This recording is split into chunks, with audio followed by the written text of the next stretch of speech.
mga kabokals, good morning. Matindi ang ulan mga kabokals. Oh, ang lakas. Ayan.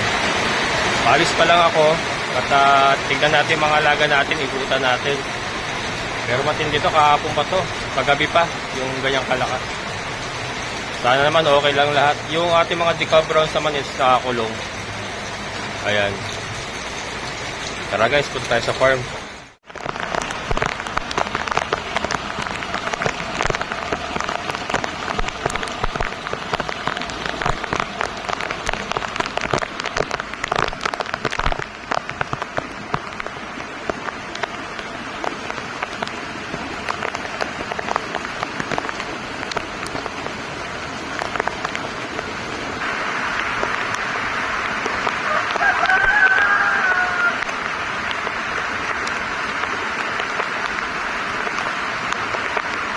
Shop, Madre de Agua mga kabukas, yung sinap natin ko na.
Ayan mga kabukas, oh, mas tumitindi ulan. Oh.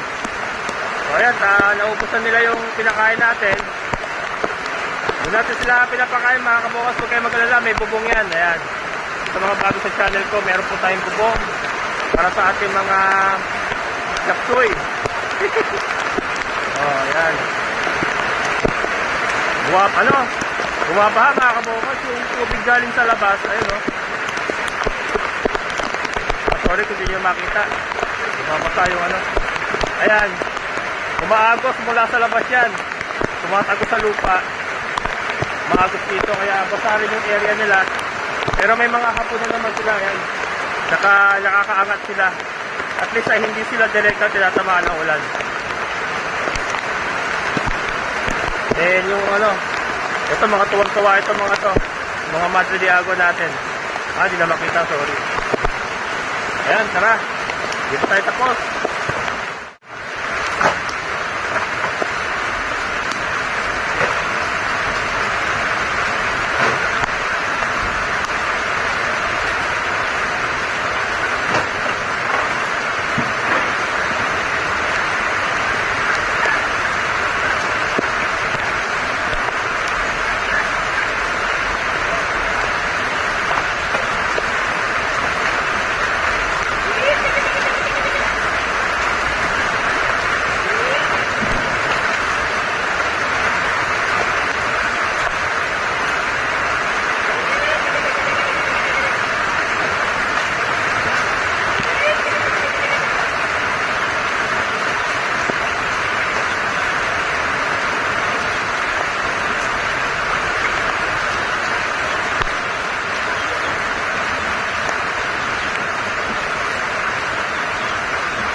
Ayan mga kabukas, ang ating mga itik, pato, ang ating mga Muscovy duck.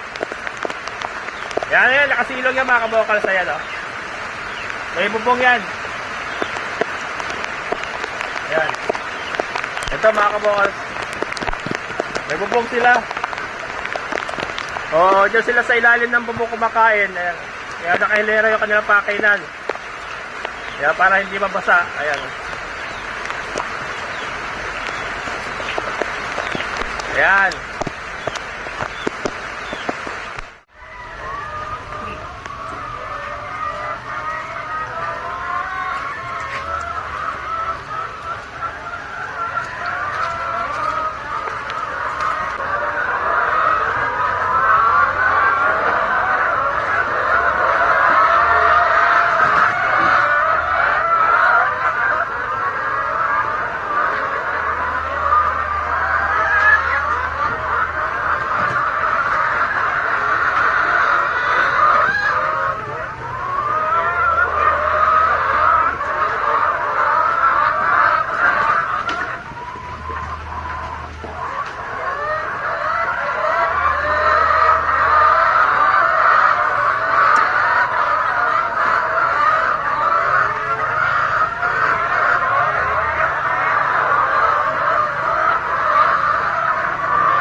Ayan mga kabokals, yung ating mga kambing. Nagul. So safety naman sila. Okay naman yung kanilang kulungan. Yung sitisay. Ang kinakain nila ngayon ay darak sa mais with chopped madre de agua at saka asin at molasses. Kasi hindi po tayo nakapanakati ngayon. Wala tayong damo na nakuha. Kaya yan lang muna pinapakain ko sa kanila.